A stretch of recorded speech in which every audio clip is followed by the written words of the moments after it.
Hello folks, shintigercurl here, that dude in the straw hat, bringing you yet another wrestling review. I'm of course joined by fellow internet superstar and my roommate, Joe. Say hi, Joe. He's still mad I left him in the house when the gas was on. Anyway, it's Thursday night. Do you know what that means? Time for some Impact. Yes, the show that is similar to a swift kick in the nuts by a soccer player wearing spiked cleats. Is it going to be any kind of improvement this week now that Joker Sting is the champion? Sadly, I got my notes. Let's get to it. Joker Sting comes out, wielding the title, and talks about how things are going to change around here. Nothing much to say. Kurt comes out, and he pretty much reiterates that it was his efforts alone last week that allowed Sting to become world champion, and that he plans on taking the belt at Hardcore Justice in a couple of weeks. Bully Ray and Mr. Anderson come out, seeing as how they're and I will mention tonight, they're the only representatives of Immortal that's out here tonight, save for Gunner, but who cares. They say that tonight they have a tag match between them and between themselves, Gunner and between themselves, Bully Ray and Mr. Anderson versus Kurt and Sting. This opening was very weak. It's just weak. I'm sorry. I mean, compared to some of the shit we've been seeing in the WWE, this damn near bored me. Next, our first matchup, Scott Steiner versus RVD, Bound for Glory Series matchup. This was an okay match. I felt like RVD was slowed himself down to make Big Papa Pump look good, but it was an average match.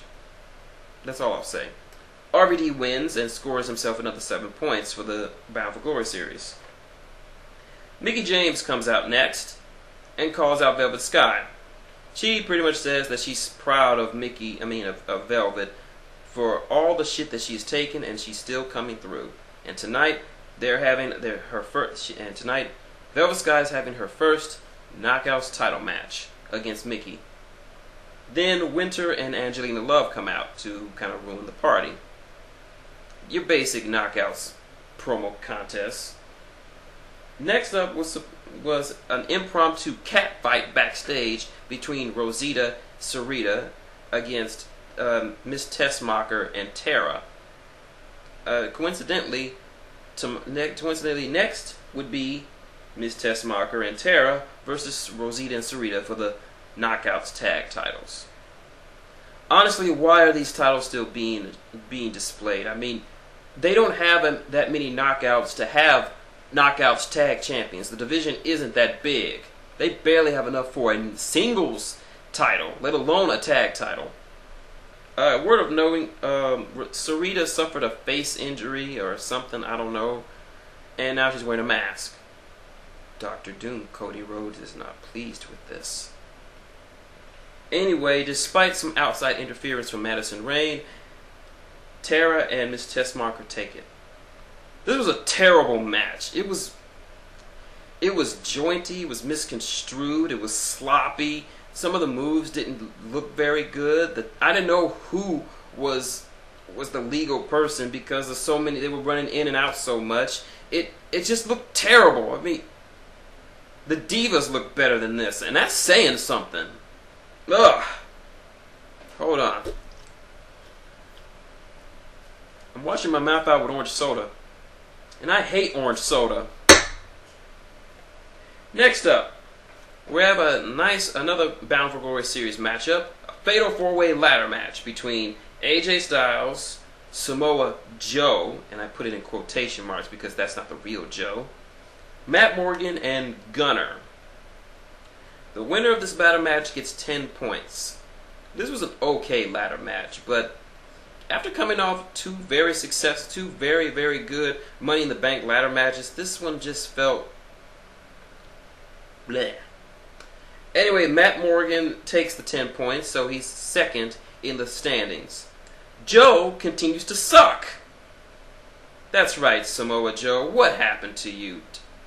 As one of my fans and fellow posters said on the CBR forums, Joe needs to leave.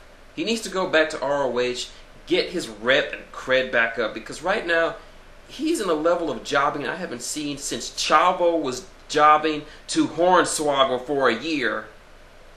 That should tell you how bad this is when Samoa Joe, of all people, is jobbing on the same kind of level as Chavo fucking Guerrero.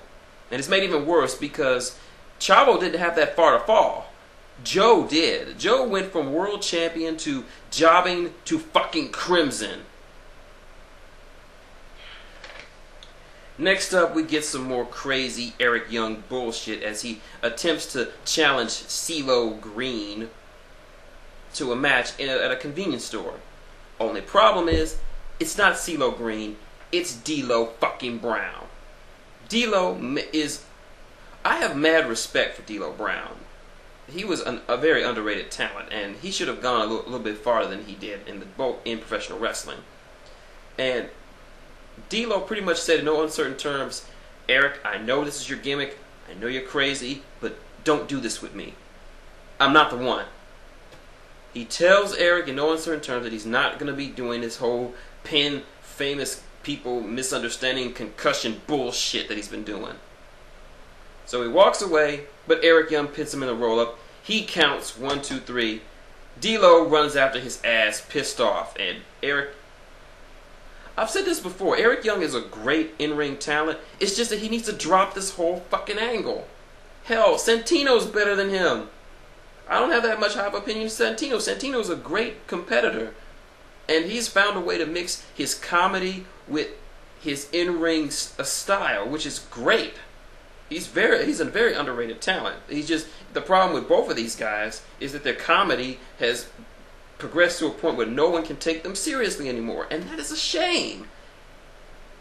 The fuck happened, Eric? You were in charge of you were once the leader of one of my favorite groups, World Elite, and now look at you, with a fucking Grizzly Adams beard on, pinning dudes in a convenience store. Ugh. God damn it. Next up, Brian Kendrick versus Alex Shelley for the TNA X Division title. I've never been a real good fan of Brian Kendrick. I liked him when he was with Paul London in WWE. That was a great tag team. But now, honestly, I think he just looks malnourished. Like, every time I look at him, like, I don't want to give him a glass of milk or something. Like, here, Eric, drink. Like, here, Brian, drink this, please. I'll have a sandwich. Just eat something.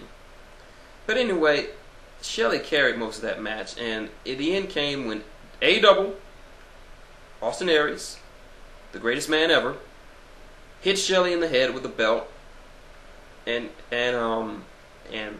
Spanky unsuspectingly picks up the bones. 1, 2, 3, he wins. And A-Double is just sitting outside the ring, relaxing with his shades on. That's the only part I liked about this match. Next up, Mexican America comes out, being blatantly more racist than the Mexicools. And pretty much, Anarchia is speaking. Have I said before how I don't like Mexican America? Not only is the name sucks, not only does the name suck, but no one in this group can talk. They just randomly spout out Mexican nonsense and gibberish. Luckily for me, luckily for everyone, Beer Money came out. And James Stone cut a hell of a promo, which I liked, which sets up nicely for them defending their tag belts against Mexican America at Hardcore Justice. Looking forward to that one. Our next match, I simply have as Knockout Clusterfuck. Why do I call it a clusterfuck? Well, it was originally supposed to be Mickie James versus Velvet Sky in a Knockouts title match. But as Mickey's making her way to the ring, Winter and Angelina Love decide to jump her from behind. Sky runs out and tries to help Mickie, but then ODB and Jackie just slither their way into the ring, and they just start beating down the two of them. Then Miss Brooks gets in the ring. Yes, that's the original Knockout.